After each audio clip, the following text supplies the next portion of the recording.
Assalamualaikum warahmatullahi Innal hamdalillah nahmaduhu wa nasta'inuhu wa nastaghfiruhu wa na'udzu billahi min shururi anfusina wa min sayyiati a'malina. May yahdihillahu fala mudhillalah wa may yudhlil fala hadiyalah. Asyhadu an la ilaha illallah wahdahu la syarikalah wa asyhadu anna Muhammadan abduhu wa rasuluh. Ya ayyuhalladzina amanu taqullaha haqqa tuqatih wa la tamutunna illa wa antum muslimun. Ya ayyuhalladzina amanu wa qulu qawlan sadida yuslih lakum a'malakum wa yaghfir lakum dzunubakum wa may yuti'llaha wa rasulahu faqad faza fawzan 'azima.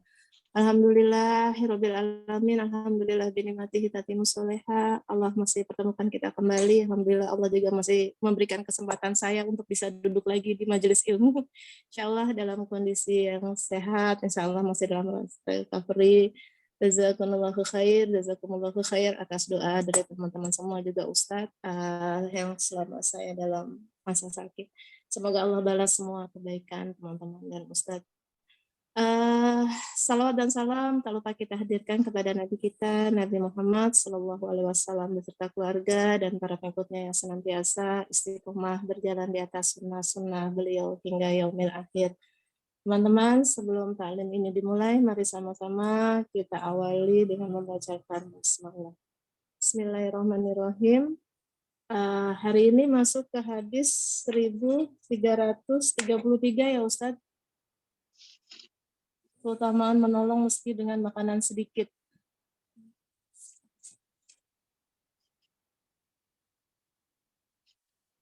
Satu tiga ya.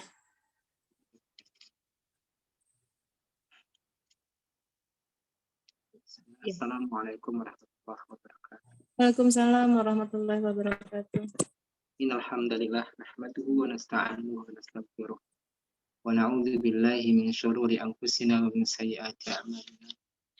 May yahdihillahu fala mudilla lahu wa may yudlil fala hadiya lahu. Asyhadu an la ilaha illallah wahdahu la syarika lahu. Asyhadu anna Muhammadan 'abduhu wa rasuluh la nabiyya wa la rasula ba'dahu. Ibu-ibu, para ummahat yang dirahmati Allah Subhanahu wa taala, segala puja dan puji syukur marilah kita panjatkan kepada Allah Subhanahu wa taala yang memberikan kepada kita semuanya beragam kenikmatan hingga saat ini kita masih menikmati nikmat-nikmat yang Allah anugerahkan untuk kita semuanya. Allah masih memberikan kepada kita semuanya kesempatan untuk bekal kita menuju perjalanan yang panjang, yaitu dengan kesehatan dan kesempatan. Begitu pula dengan Islam dan iman. Alhamdulillah, mudah-mudahan apa-apa yang kita lakukan, aktivitas sehari-hari kita dinilai sebagai bentuk ibadah dan taqarrub kepada Allah Subhanahu wa taala. Salawat dan salam marilah kita haturkan kepada junjungan kita, yaitu Nabi besar Muhammad sallallahu alaihi wasallam, kepada keluarga, para sahabat dan seluruh pengikutnya hingga hari kemudian. Para ummahat, ibu-ibu yang dirahmati Allah Subhanahu wa taala, insyaallah kita kembali membahas hadis-hadis sahih yang disepakati oleh Imam Bukhari dan Imam Muslim yang termaktub dalam kitab Al-Ulu wal Marjan. Kita sampai pada hadis 1333 ya Ibu.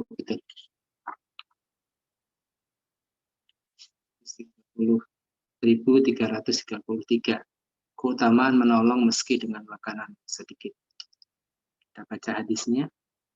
Haditsu Abi Hurairah radhiyallahu anhu annahu qala qala Rasulullah sallallahu alaihi wasallam ta'amul isnain kafis salasah wa ta'amul salasah kafil arba'ah.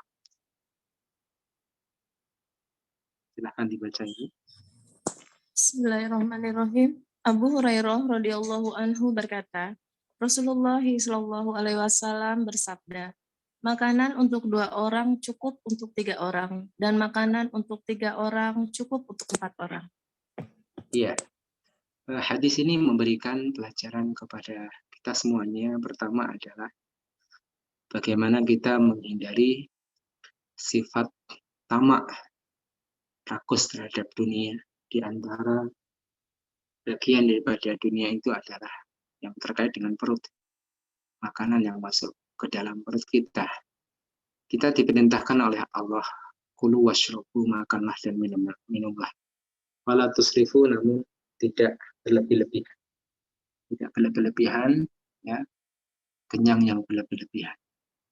Kenyang boleh sebagaimana disebutkan dalam beberapa hadis ketika para sahabat berkumpul, ya, dengan mukjizat Nabi, makanan yang sedikit menjadi banyak sehingga yang hadir di situ merasa kenyang sedangkan makanan masih tersisa banyak.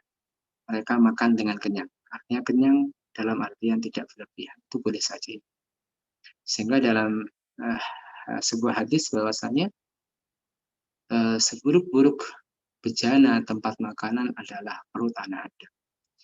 Sesungguhnya cukup beberapa suap untuk bisa menegakkan sulbi kita, bisa berdiri untuk sholat, untuk beraktivitas.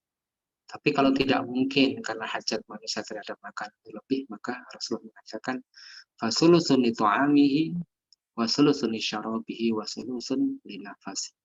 Sepertiga untuk makanan, sepertiga untuk minuman, dan sepertiga untuk udara, nafas. Ini nasihat Rasulullah SAW, walaupun kita tidak bisa mengukurnya secara pasti, tetapi ini adalah bentuk nasihat untuk supaya kita jangan sampai memenuhi perut kita dengan makanan sehingga sulit nafas, ya, kekenyangan. Itu ternyata menyalahi daripada sunnah Rasulullah SAW. Kemudian yang kedua, makna hadis di sini adalah kita berbagi walaupun sedikit, yang aslinya makanan satu makanan ya kue gitu ya, tidak masalah, separuhnya kita makan, separuhnya kita berikan kepada saudara kita, separuh kita nikmati di dunia dan separuhnya kita akan nikmati di akhirat kelak. Jadi ini juga memberikan pelajaran kepada kita para ummahat, ibu-ibu, di dalam kita membantu itu tidak perlu nunggu kita kaya, ya. Tapi apa yang bisa kita bagi. Bukan berarti meninggalkan kewajiban kita untuk keluarga, tidak, tapi menyisihkan sebagian. Yang aslinya adalah hak kita, tapi kita menurunkan ego kita berikan kepada saudara kita. Karena kalau orang kaya sedekah itu biasa, tapi kalau orang tidak punya sedekah itu luar biasa. Jadi ini adalah pelajaran sosial bagi kita semuanya umat Rasulullah Sallallahu Alaihi Wasallam. Jadi seorang yang soleh dan solehah bukan hanya sekedar baik hubungan dia dengan Allah, namun bagaimana hubungan dia itu baik antara sesamanya. Kita bisa membayangkan ibu-ibu kalau seseorang itu memberikan air minum kepada seekor anjing, seekor binatang yang di mata kita hina, tapi menyebabkan orang yang memberikan minum tersebut diampuni dosanya dan dimasukkan ke dalam surga.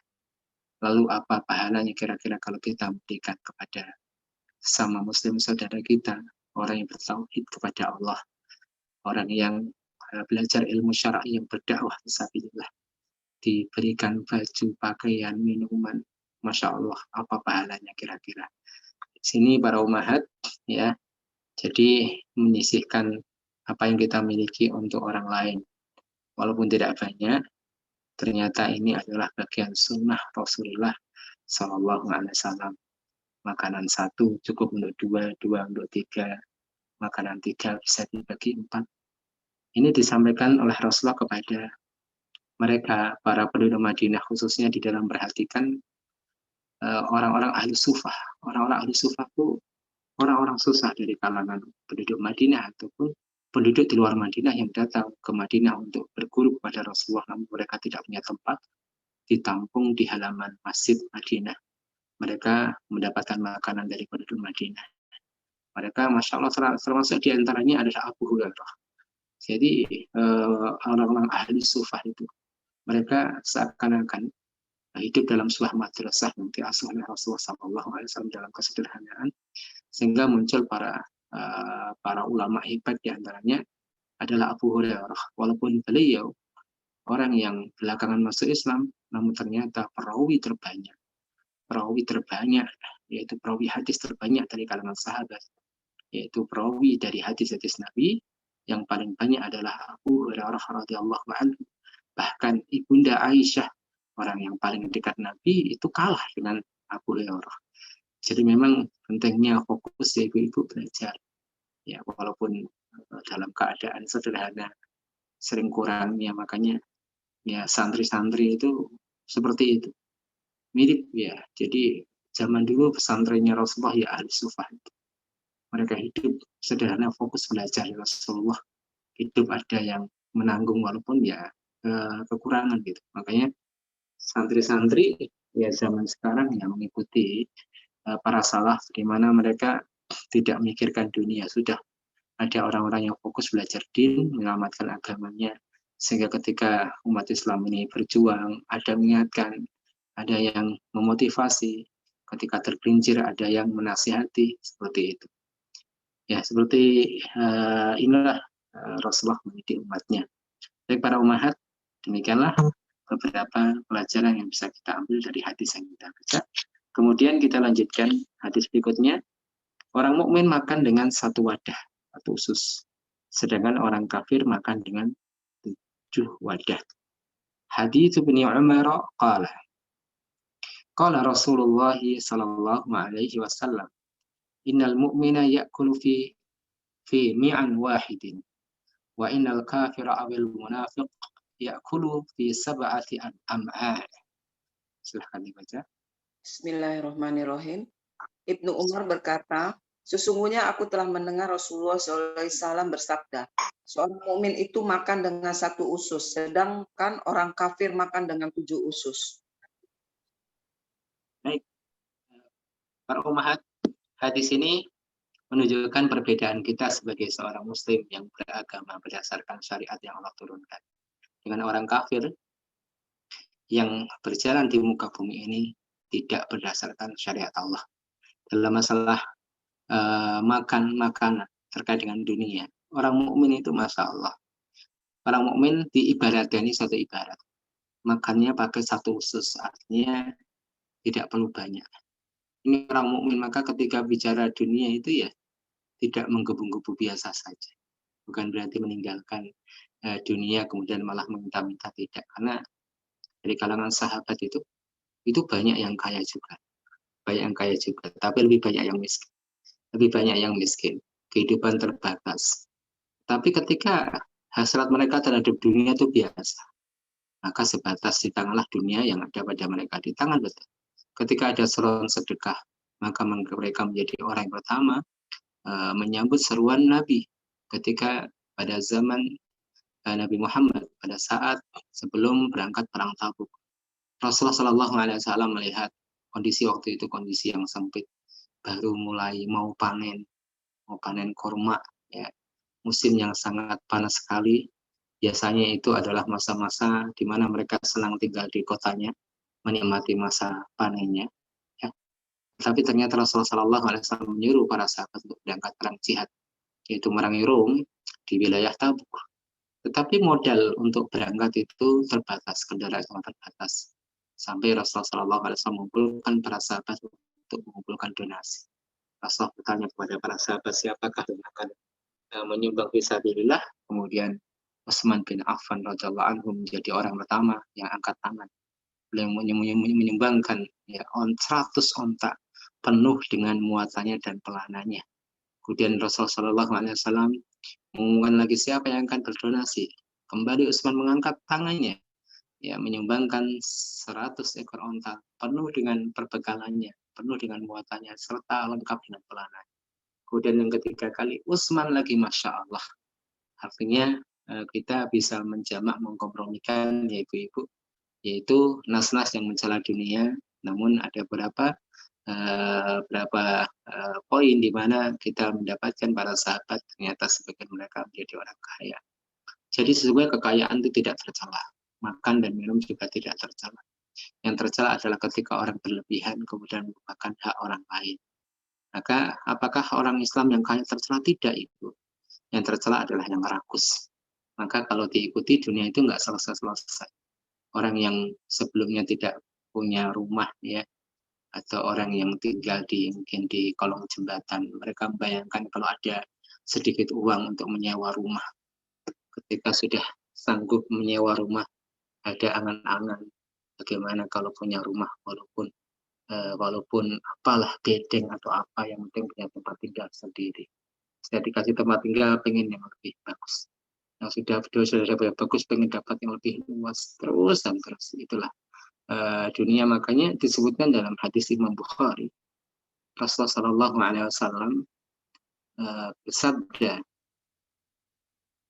"Lau a'tallah," andaikan Allah memberikan kepada manusia, ya, pada Ibnu Adam, pada manusia, yaitu emas sepenuh gunung atau sebesar gunung, atau sepenuh wadian wil'an min dahabin, itu mau diberikan emas sepenuh lembah yang penuh dengan emas.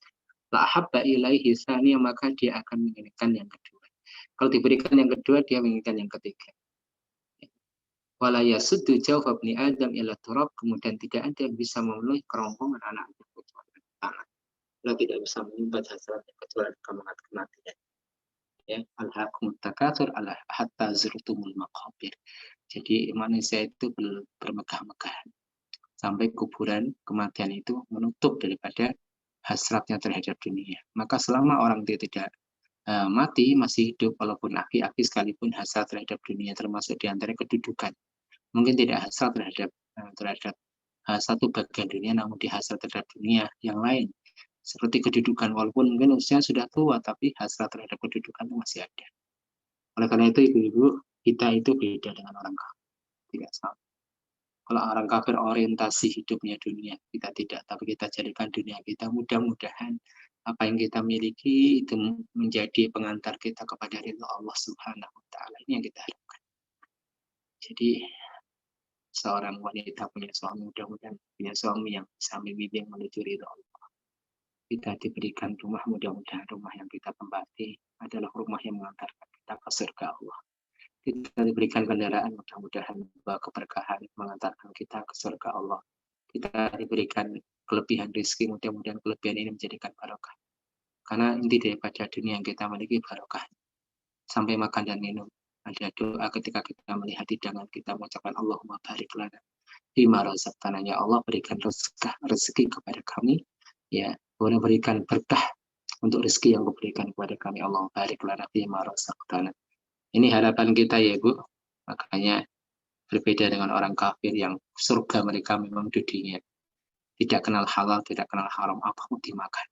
Apapun dimakan, makanya saya ada tayangan di internet, atau kadang-kadang ada video yang tidak sengaja kita lihat mampir di akun-akun media sosial kita melihat orang kafir makan apapun ya berlebihan.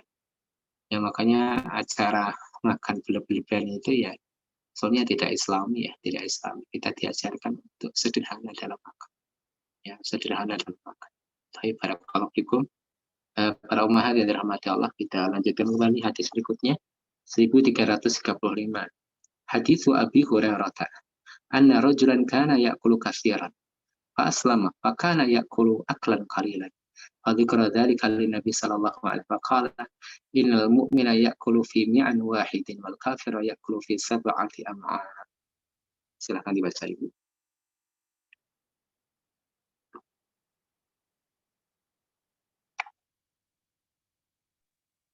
Bismillahirrahmanirrahim.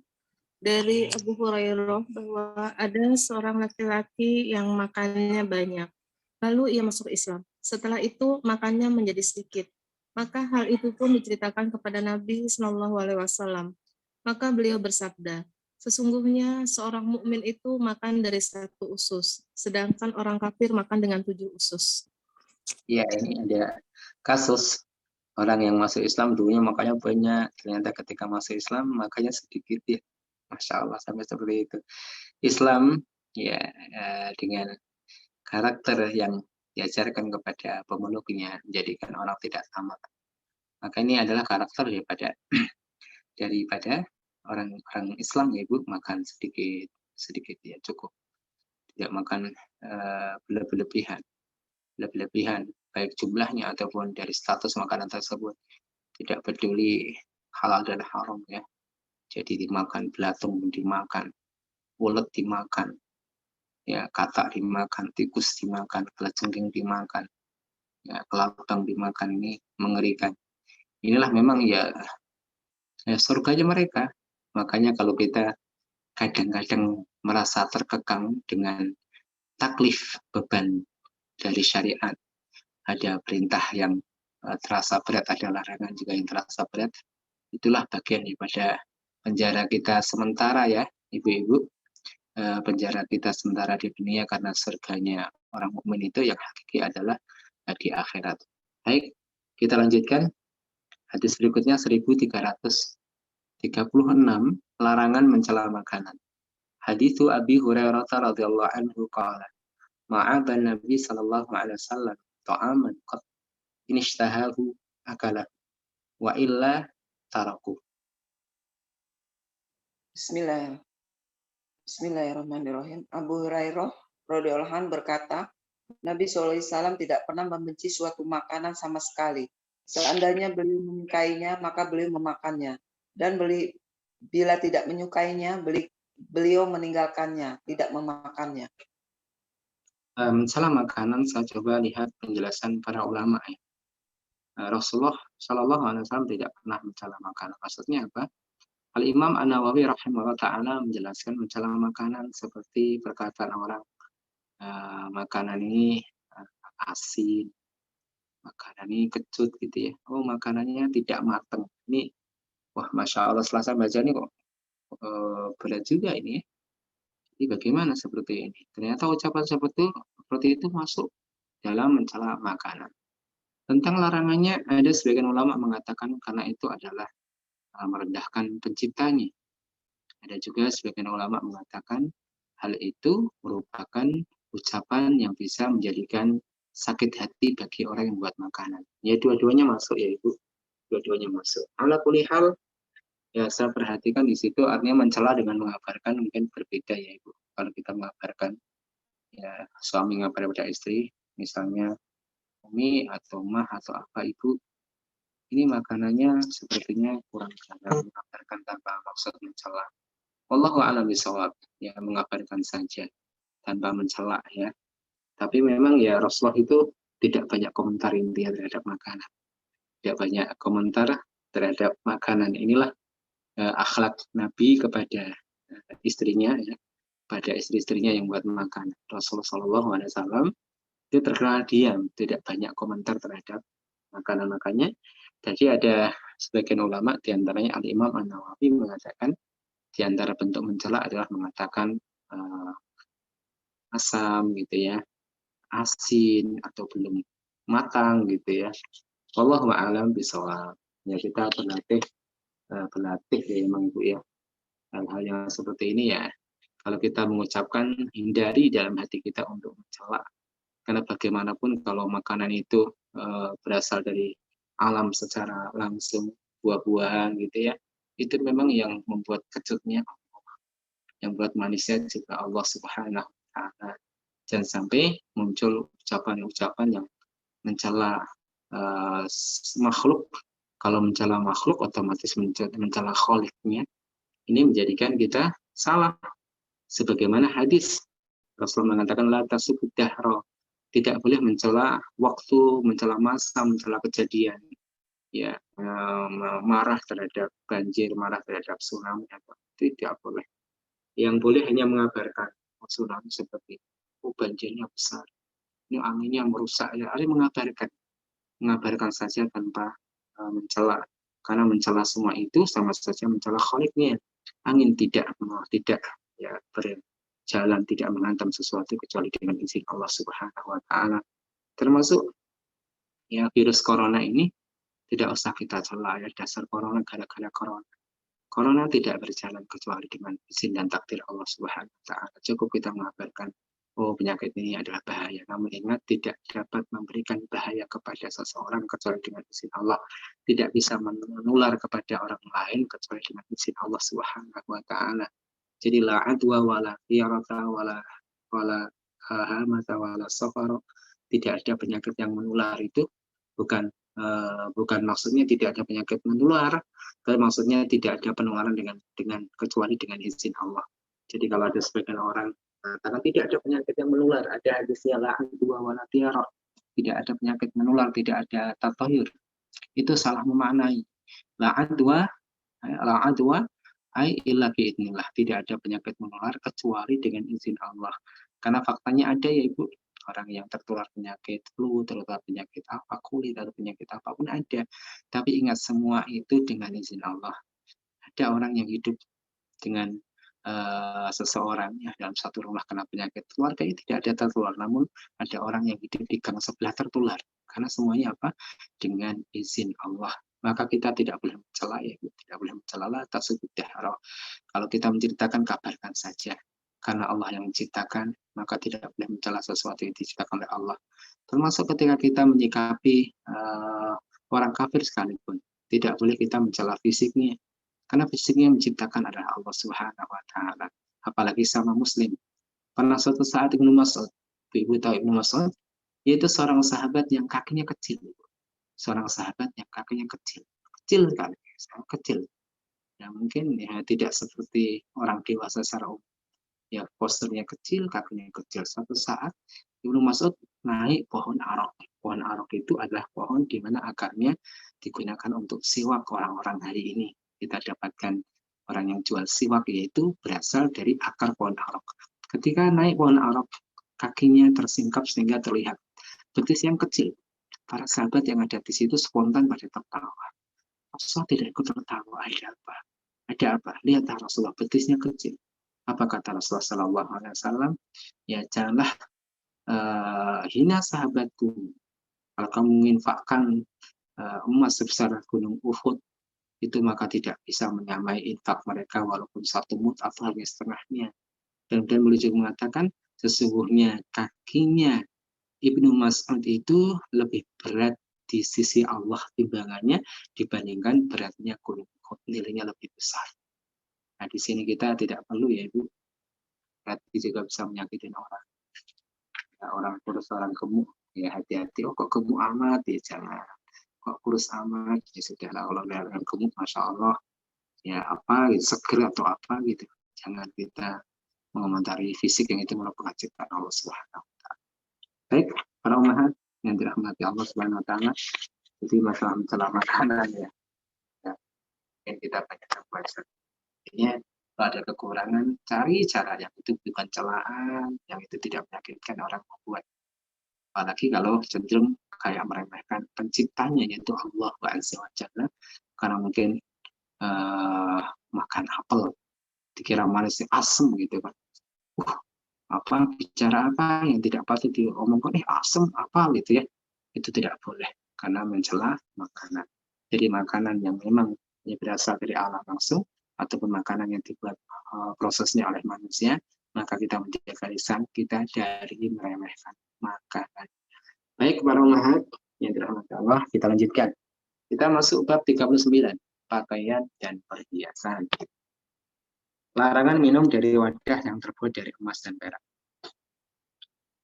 Hadits Ummi Salamah zaujin Nabi sallallahu alaihi wasallam anna Rasulullah sallallahu alaihi wasallam qala alladhi yashrabu fi ina'il fiddati innama yujarjiru fi batnihi nara jahannam. Silakan dibaca. Bismillahirrahmanirrahim. Ummu Salamah, istri Nabi Shallallahu Alaihi Wasallam, meriwayatkan bahwa Rasulullah Shallallahu Alaihi Wasallam bersabda, orang yang minum dari bejana yang terbuat dari perak sebenarnya telah menuangkan api jahanam ke dalam perutnya. Ya, hadis ini disebutkan perak, kemudian dalam hadis yang lain disebutkan emas dan perak. Jadi larangan menggunakan emas dan perak untuk selain perhiasan, ya Bu ya. Larangan menggunakan emas dan perak untuk selain perhiasan. Berarti alat-alat makan atau apapun ya, guci emas itu tidak boleh. Ya, periuk emas, perak tidak boleh.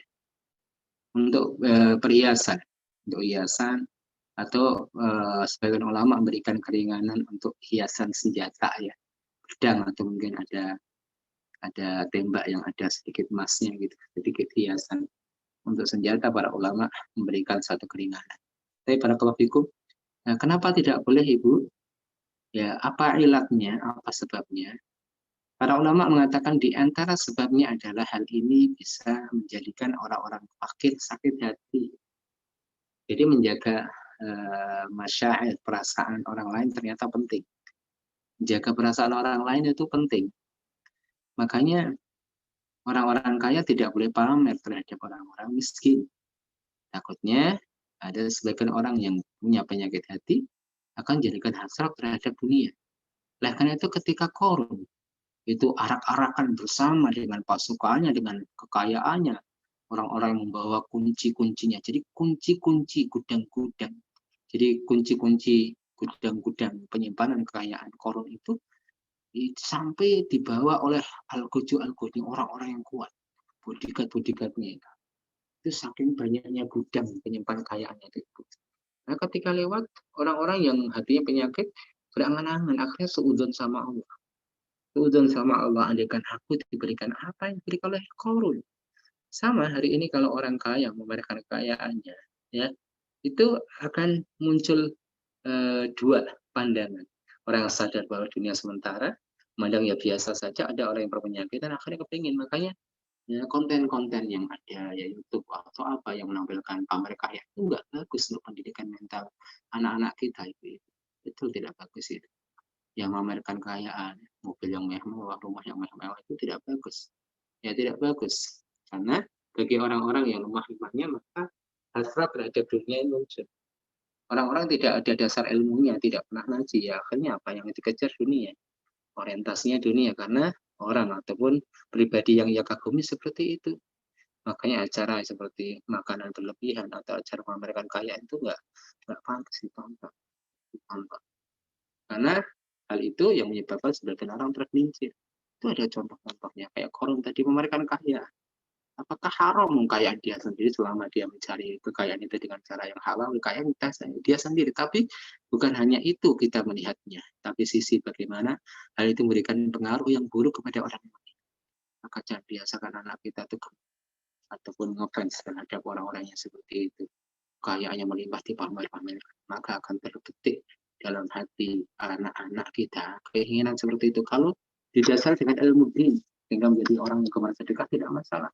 Tapi kalau tidak ini jadi musibah. Ya orang yang ngejar dunia itu tidak pernah kenal Allah. Padahal aslinya lelah. Dunia itu melelah. Ya sebelum punya dunia mencarinya, ketika sudah punya dunia mikir menjaganya. Ya, jadi lelah orang mengejar dunia itu. Tapi dia tidak kenal waktu untuk mencari lelah tersebut.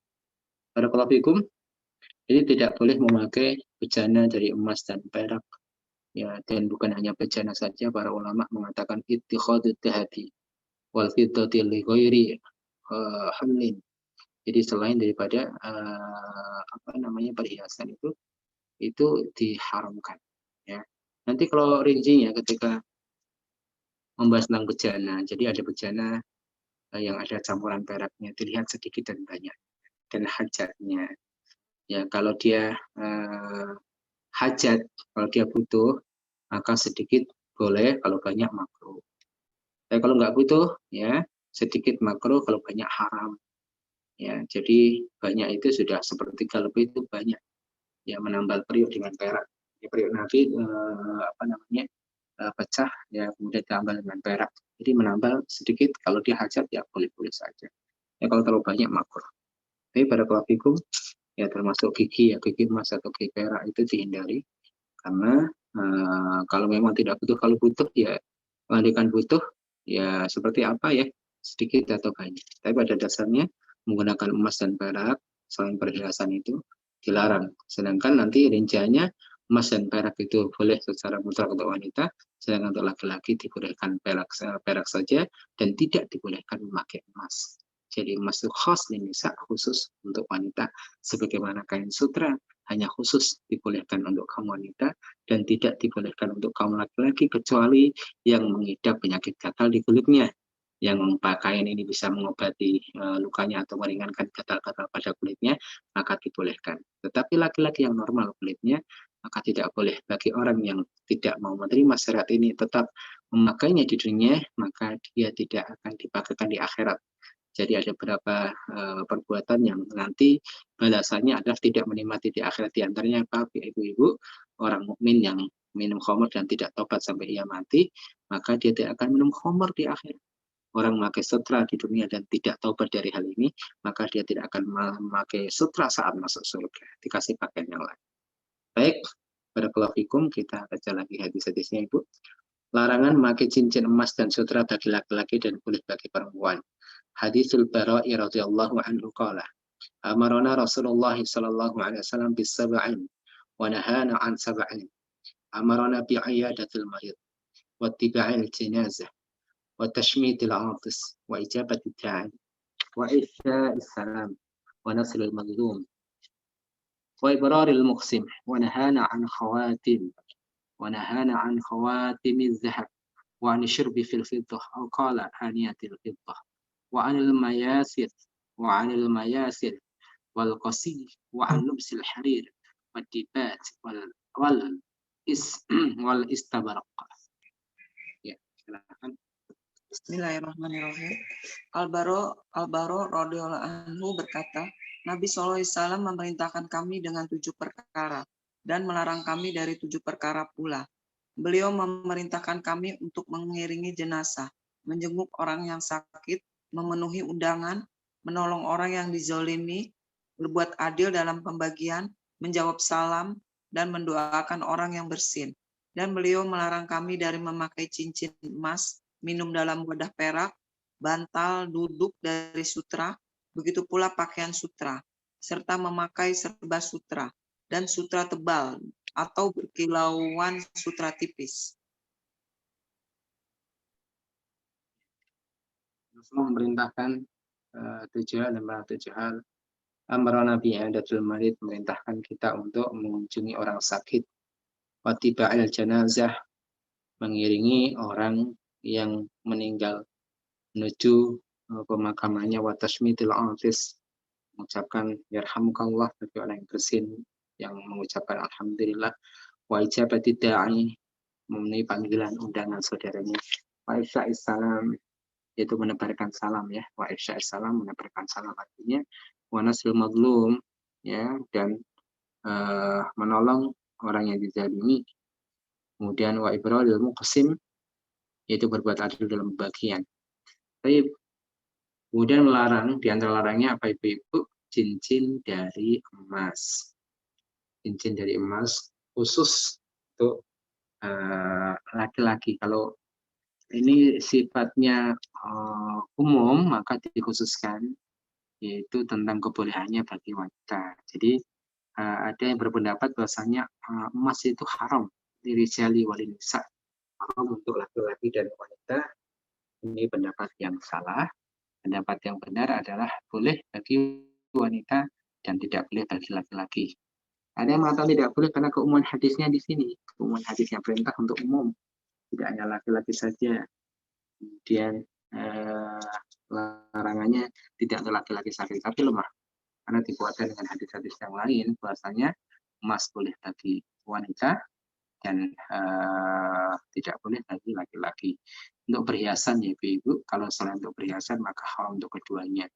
Dipakai untuk alat makan ya, sendok, piring, garpu, mangkok, alat masak ya, wajan, periuk dan lain sebagainya tidak boleh, ataupun perabotan rumah tangga, hiasan-hiasan interior dalam rumah ya, guci atau apapun, atau tralis atau apa gitu, ataupun yang lain, misalnya ya, hal-hal yang lain selain perhiasan. Tapi barakallahu fikum, para ummahat yang dirahmati Allah Subhanahu wa ta'ala. Kita lanjutkan hadis berikutnya. Hadithu Hudzaifah an Abdurrahman ibn Abi Layla annahum kanu 'inda Hudzaifah fastasqa fasaqahu majusiyan falamma wada'a al-qadaha fi yadihi ramahu bihi faqala laula anni nahaituhu ghayra marratin wala marratayn ka'annahu yaqul lam af'al hadha walakinni sami'tu an-nabiy sallallahu alaihi wasallam yaqul la talbasul harira wala al-kifat wala tashrabu fi aniyati adh-dhahabi wal-fiddah wala ta'kulu fi sihafiha fa innaha lakum fid dunya wa lana fil akhirah. Ya, silakan. Bismillahirrahmanirrahim. Hadis Hudzaifah Abdurrahman bin Abu Yaman mengatakan bahwa mereka sedang berada di sisi Hudzaifah. Lalu ia atau Hudzaifah minta minum. Lantas seorang majusi memberinya minum. Ketika majusi tersebut meletakkan gelas pada tangannya, Hudzaifah langsung membuangnya seraya berkata, "Kalau bukan karena aku telah melarang sekali atau dua kali," seolah ia berkata, "Aku tidak ingin melakukan ini atau membuang gelas. Namun aku mendengar Nabi Shallallahu Alaihi Wasallam bersabda, janganlah kalian memakai sutra atau dibats atau kain bersulam sutra. Jangan minum dari bejana emas dan perak, dan jangan makan di baskom mereka. Sesungguhnya barang-barang itu adalah untuk mereka di dunia dan untuk kita di akhirat kelak."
Ya, hadis 1329 hampir sama dengan hadis yang sebelumnya. Kita baca langsung hadis setelahnya, Ibu.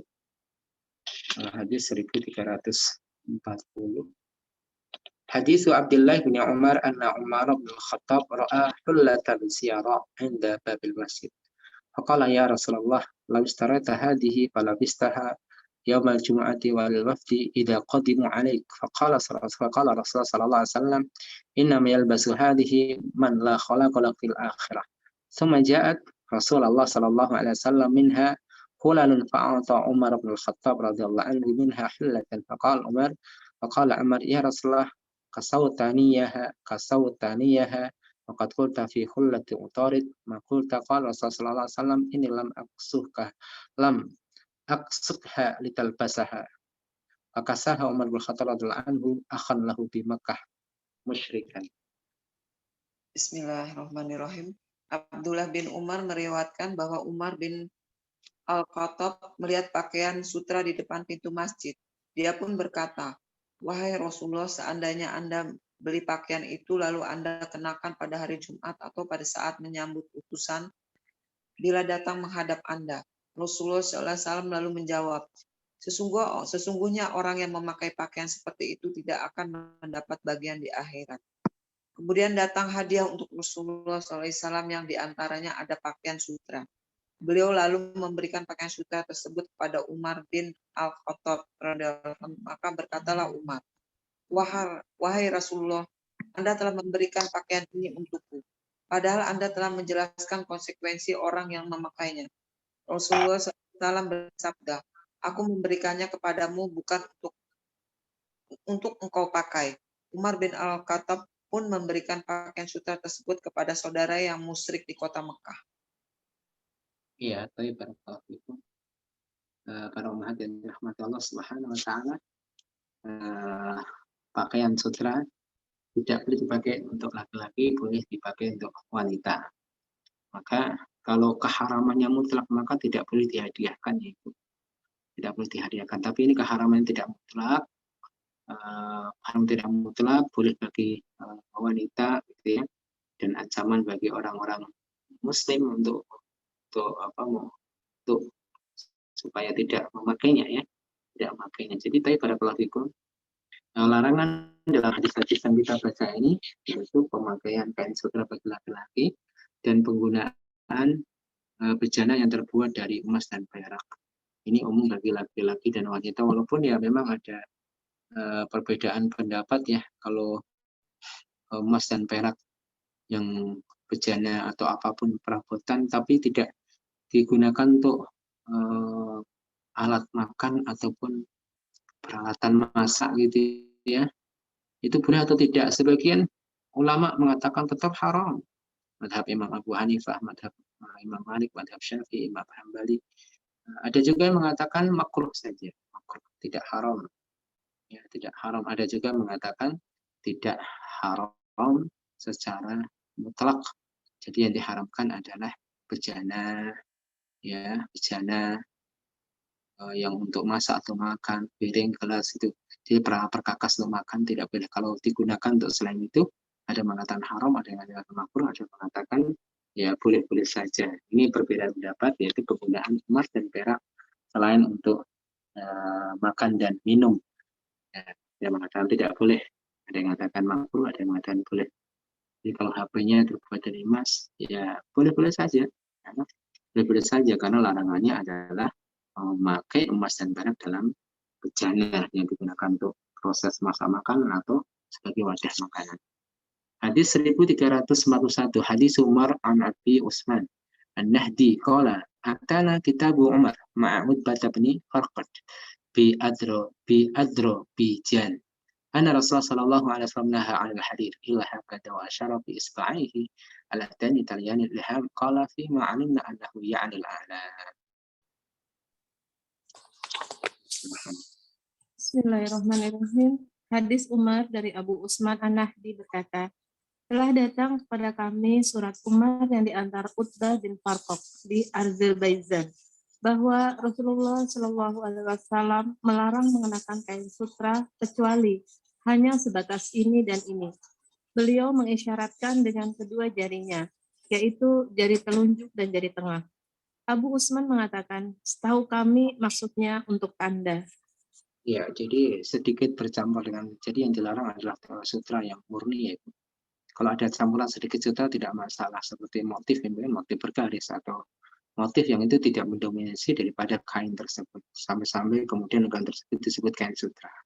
Ya, jadi boleh campuran kain dengan benang-benang sutra, boleh. Ini hadis, jadi yang dilarang oleh Rasulullah adalah kain sutra yang murni.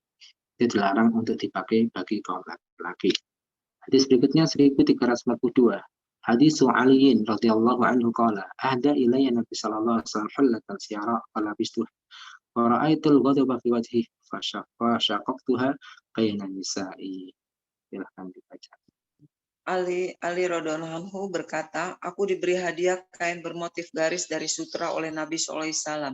Lalu aku kenakan. Setelah itu aku lihat kemarahan dari raut wajah beliau. Lantas aku potong, sobek, dan bagikan di antara para wanita keluargaku. Iya, jadi ini menguatkan hadis sebelumnya.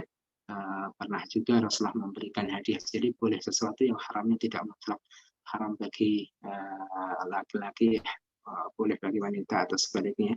Itu boleh dihadiahkan ya Bu. Tapi kalau haram secara mutlak, khomer ya nggak boleh dijual belikan, nggak boleh diberikan hadiah, tidak boleh.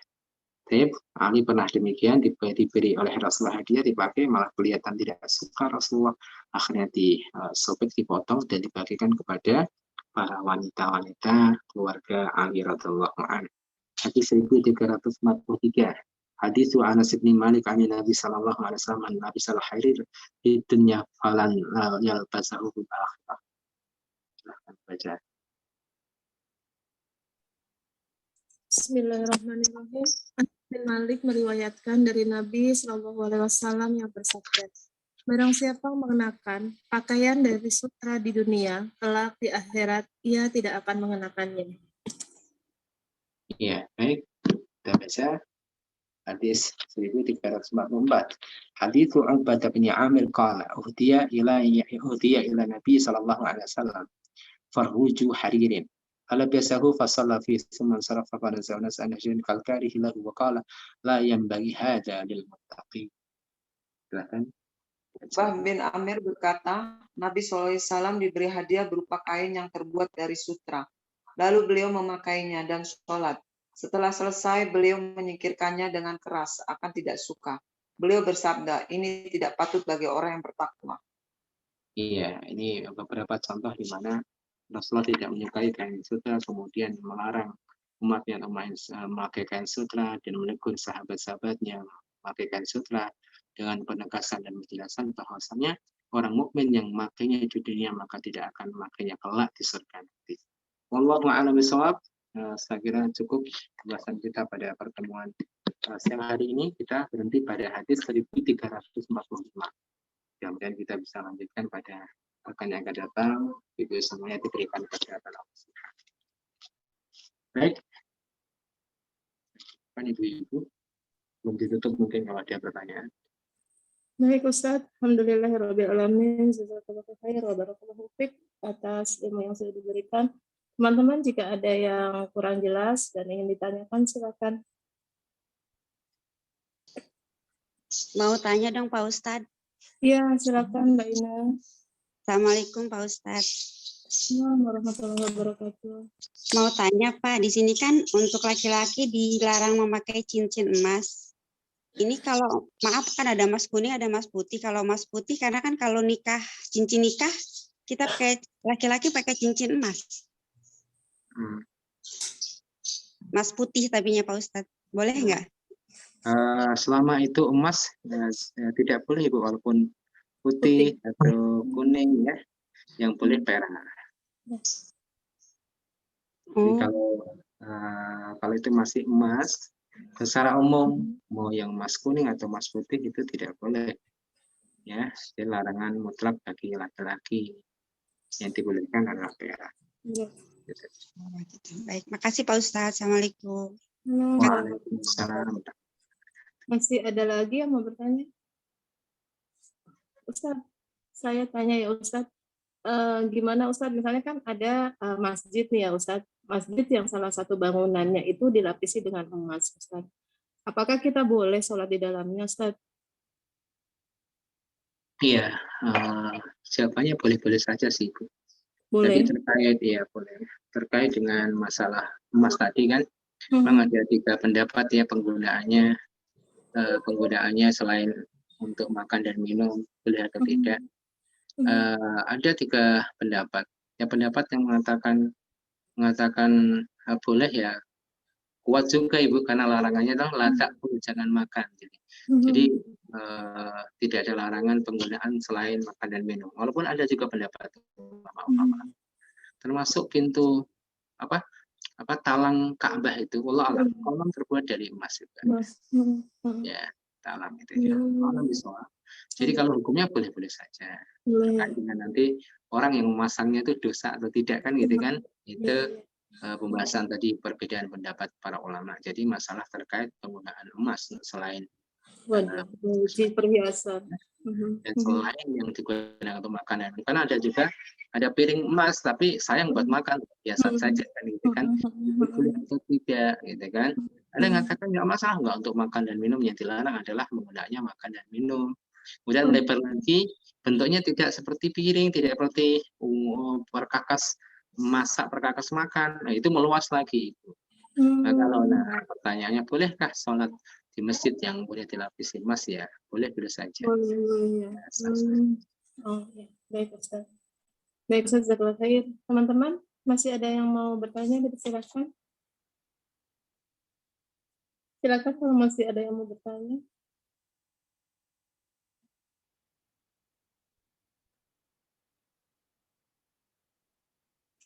Mbak Si, ya, ini ada WA beredar. Aku tanya sama Ustadz dulu ya. Iya, Ustadz, ini ada di surat ke-9 ayat 193 ayat ke-37 surat At-Taubah. Sesungguhnya pengunduran bulan haram itu hanya menambah kekafiran. Orang-orang kafir disesatkan dengan pengunduran itu, mereka menghalalkan suatu tahun dan mengharamkan pada suatu tahun yang lain agar mereka dapat menyesuaikan dengan bilangan yang diharapkan Allah. Nah, ini orang mengait-kaitkan dengan pergeseran libur tahun satu Muharram tahun baru ini, gimana itu Ustadz? Karena banyak sekali beredar di WA grup, tolong dijelaskan Ustadz. Apa Ibu? Nah, Ayat 37 ini. 937 Ustadz. Taubah 37.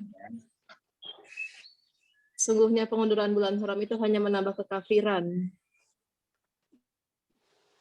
Ayat 37 ya Bu ya. Iya. Tadi saya Ya, dapat apakah konteksnya itu chatting ya?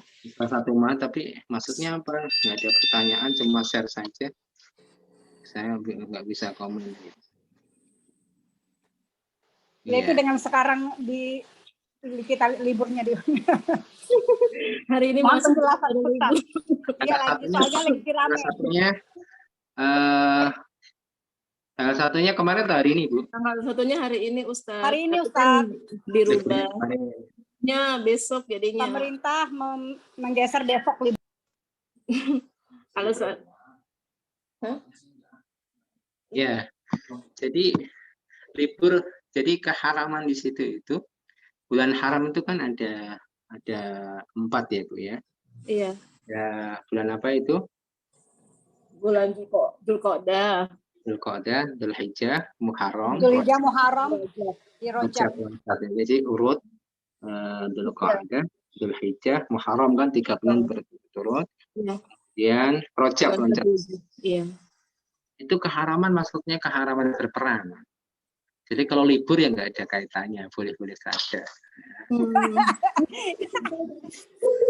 Jadi ayat tersebut adalah kan ini orang kafir itu aslinya kan waktu itu nanti pembahasannya apakah keharaman berperang pada 4 bulan haram itu termasuk terhapus atau tidak, itu perbedaan ulama.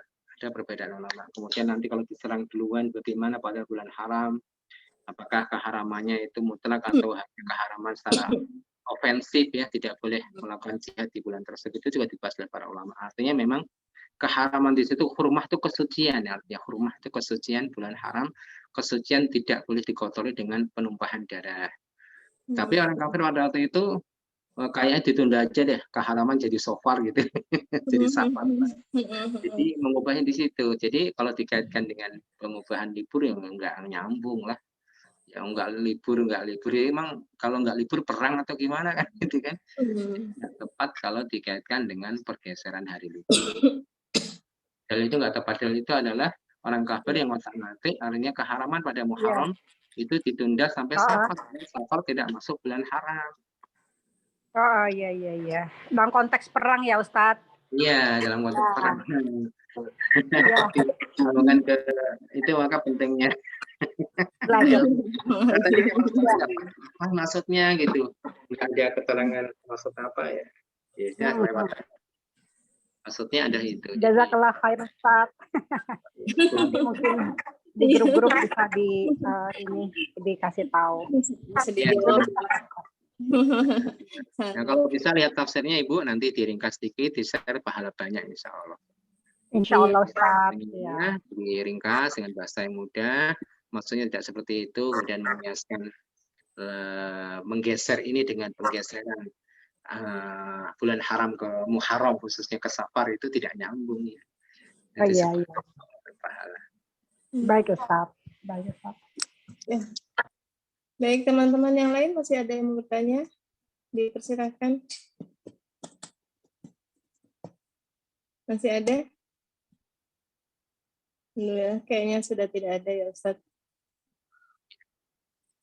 Baik, jika sudah tidak ada yang bertanya, kita cukupkan dulu kajian duha kita pada pagi hari ini. Kita tutup dulu dengan doa kafaratul majlis dan hamdalah. Subhanakallahumma wa bihamdika asyhadu an la ilaha illa anta astaghfiruka wa atubu ilaik. Alhamdulillahirabbil alamin. Yang benar hanya dari Allah semata, yang salah dari saya pribadi. Mohon dibukakan pintu maaf yang seluas-luasnya atas kurangan dan khilafan yang ada. Assalamualaikum warahmatullahi wabarakatuh. Jazakallahu khair Ustaz. Sehat-sehat. Jazakallahu khair Ustaz.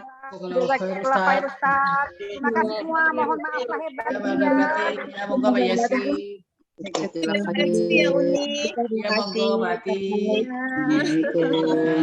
Kasih Bu Ati. Batin. Iya, Monggo sama-sama. Mbak Ati. Iya, sehat. Iya, insyaallah sehat. Assalamualaikum warahmatullahi wabarakatuh. Iya Mbak, live Ya, ya. monggo. Ya, aku live Ya, dulu ya. makasih ya. Assalamualaikum Ya, warahmatullahi salam. Assalamualaikum warahmatullahi wabarakatuh. Wabarakatuh. wabarakatuh.